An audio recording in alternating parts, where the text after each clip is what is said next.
నమస్తే సదావత్సలే మాతృభూమి. భారతదేశానికి ముఖ్యంగా ఉన్నటువంటి చొరబాటు సమస్య ఏదైతే ఉందో అంటే రోహింగ్యా ముసల్మాన్లు కానీ ఇతరులు కానీ బంగ్లాదేశ్ ముస్లింలు కానీ వచ్చేటువంటి ఈ భారతదేశంలో చొరబాటు సమస్యకు బ్రిటన్ సమాధానం చెబుతోంది. అంటే బ్రిటన్ ఒక దారి చూపిస్తుంది. బ్రిటన్కు సంబంధించినటువంటి అక్కడి ప్రధాని రిషి సునాక్ ఈరోజు ఆ దేశంలో వస్తున్నటువంటి ముస్లిం చొరబాటుదారులు ఎవరైతే ఆఫ్ఘనిస్తాను, ఇరాన్, ఇరాక్, సిరియా ఇటువంటి దేశాల నుంచి వచ్చేటువంటి ముస్లిం చొరబాటుదారులకి అతను ఈరోజు రువాండాకు వాళ్ళని పంపించడం జరుగుతుంది, అక్రమ చొరబాటుదారులను. ఈ విషయం పైన మనం ఈరోజు చర్చిద్దాం. మిత్రులారా, నా వీడియో నచ్చినట్లయితే లైక్ చేయండి, షేర్ చేయండి, సబ్స్క్రైబ్ చేయండి. హిందూ జాతీయవాదం కోసం చేస్తున్న పోరాటంలో మీరందరూ సహకరించండి. మిత్రులారా, ఋషి సునాక్ ఏం చెప్పాడంటే, అక్రమ చొరబాటుదారులైతే ఎవరైతే ఈ అసైలం సీకర్స్ అంటారన్నమాట, అంటే వాళ్ళ పౌరసత్వాన్ని అక్రమంగా చొరబాటు వచ్చి తర్వాత వాళ్ళు తీసుకోవాలని చూస్తారు, వాళ్ళందరికీ ఆయన ఇచ్చినటువంటి ఏమంటే ఒక బీభత్సమైనటువంటి ఝలక్ అంటారన్నమాట. No ifs, no buts. These flights are going to Rwanda and most importantly once processing is complete we will physically remove people.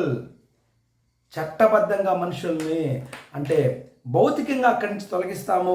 ఎక్కడికి? రువాండా అనే ఆఫ్రికా దేశానికి వీళ్ళందరినీ పంపించేస్తామని స్పష్టంగా చెప్పడం జరుగుతోంది. ఇది ఒక దేశంలో ఉన్నటువంటి చొరబాటుదారుల సమస్యను పూర్తిగా రూపుమాపడానికి తీసుకున్నటువంటి గొప్ప నిర్ణయం. ఈరోజు ఇంగ్లాండ్ అనేటువంటి దేశము స్వతంత్రమైనటువంటి దేశంతో ఇతరులను ఆహ్వానించి ఈరోజు ఆ దేశము అత్యంత తీవ్రమైనటువంటి ఒత్తిడిలో కూరుకుపోతుంది. ఇటువంటి సమయంలో భారతదేశ వారసత్వం, ముఖ్యంగా హిందూ వారసత్వం అంటే ఋషి సునాక్ ఒక అద్భుతమైనటువంటి ఫార్ములాను తీసుకురావడం జరిగింది. ఇది ఈయనే కాకుండా బోరిస్ జాన్సన్ అటువంటి ఇంతకు ముందు ప్రధాని కూడా దాన్ని తీసుకురావడం జరిగింది. కాబట్టి ఇక్కడ భారతదేశంలో ఉండేటువంటి సమస్య ఏదైతే రోహింగ్యా ముస్లిమాన్ల సమస్యకు ఈరోజు ఇంగ్లాండ్లో సమాధానం కనబడుతుంది. కాబట్టి భారతదేశ నాయకులు కూడా ఇటువంటి యోజన చేయాలి. ఇటువంటి యోజన చేసి ఇక్కడ ఉన్నటువంటి కాంతసీకులు, భారతదేశ చొరబాటుదారులను కూడా తరిమివేయాల్సిన అవసరం అని తెలియజేస్తున్నా. ఇక ఈ యూకే రువాండా ప్లాన్ గురించి మనం తెలుసుకుందాం మిత్రులారా. దీన్ని ఇంతకుముందు నేను చెప్పాను, బోరిస్ జాన్సన్ తీసుకురావడం జరిగింది. దాన్ని అంటే ప్రారంభంలో అతను తీసుకురావడం జరిగింది. ఈరోజు పూర్తి స్థాయిలో దాన్ని ఇతను అనువర్తిస్తున్నాడు అనమాట. What is the UK plan to send the asylum seekers to Rwanda and how many could go? కాబట్టి ఈ చొరబాటుదారులు ఎవరైతే ఉన్నారో ఆఫ్ఘనిస్తాన్, పాకిస్తాన్, ఇరాన్, ఇరాక్ ఇటువంటి ముస్లిం చొరబాటుదారులు ఆ దేశానికి వచ్చి ఆ దేశంలో వాళ్ళ యొక్క చట్టాలకు వ్యతిరేకంగా షరియా కోర్టులు, షరియా సంస్థలు వాటి ప్రదేశాలు ఆక్రమితం చేస్తున్నటువంటి సమయంలో వీళ్ళు ఇతని అద్భుతమైన నిర్ణయం తీసుకోండి. ఇక్కడ ఆడ కూడా ఇటు వ్యతిరేక శక్తులు ఉంటారు, వాళ్ళందరూ కోర్టులకు పోవడం జరిగింది. అవన్నీ కూడా బయటపడి ఈరోజు eastern central African country Rwanda వాళ్ళతో ఒక అనుబంధం ఏర్పాటు చేసుకుంది. ఎవరైతే చొరబాటుదారులు వచ్చారో వాళ్ళందరినీ తీసుకొని పోయి అక్కడ వదిలివేయడం జరుగుతుంది. దానికి సంబంధించిన రువాండా వాళ్ళకు వీళ్ళు 52,000 మందిని according to BBC home illegal correspondent Dominic Casciani legal correspondent, there are currently 52,000 people who could be considered అంట. ఇంతమందిని తీసుకుపోయింది. దాంతో వాళ్ళకి వచ్చినటువంటి ఈ రువాండాకి ఏమంటే వాళ్ళు లక్షలాది కోట్లాది డబ్బు.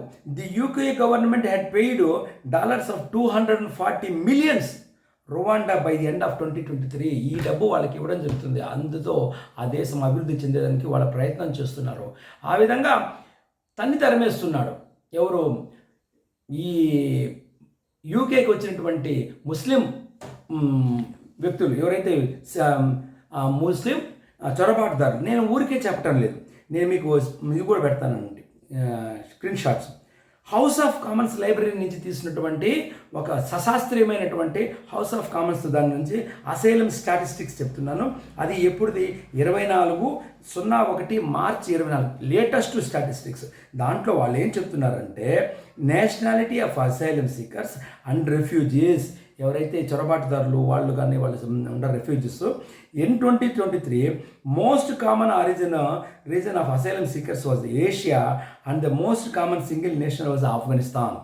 Okay, in previously recent years, the Middle East was the most common origin, with Syria and Iranian the most common nations. కాబట్టి ఈ ముసల్మాన్ దేశాల నుంచి ఎక్కువగా చొరబాటుదారులు అమెరికా అదే బ్రిటన్కి వచ్చి అక్కడ వాళ్ళు పౌరసత్వాన్ని అక్రమంగా స్వీకరించేటువంటి పని చేస్తున్నారు. దానికి వాళ్ళు కనుగొన్నటువంటి ఒక అద్భుతమైన పరిష్కారం ఏమంటే వీళ్ళందరినీ తీసుకొని పోయి ఆఫ్రికా దేశంలో వదిలేస్తారు.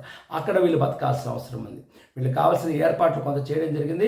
అక్కడ ఉన్న పరిస్థితులకు అనుకూలంగా రావడం జరిగింది. ఇప్పుడు ఏమవుతుందంటే వీళ్ళు బ్రిటన్ నుంచి మళ్ళీ పారిపోయి ఐర్లాండ్ పోయేటువంటి ప్రయత్నం జరుగుతుంది. ఐర్లాండ్ వాళ్ళు మాపైన ఒత్తిడి పెరుగుతుందని చెప్పడం, వాళ్ళు ఇంకొక దేశానికి తరిమే వాళ్ళు లేదా ఇవి అడ్డుకునే దానికి ఇది మంచి ఫార్ములా. కానీ భారతదేశంలో ఉన్నటువంటి నాయకులు కూడా ఇటువంటి ఒక ఫార్ములాను కనుక్కొని ఈ దేశంలో ఉండే కాంతసీకులందరినీ తీసుకెళ్ళి రోహింగ్యా కాంతసీకులు చొరబాటుదారులు అందరినీ తీసుకెళ్ళి ఎక్కడో వదిలేయాల్సిన అవసరం తెలియజేస్తున్న భారత్ మాతకి జై జై శ్రీరామ్.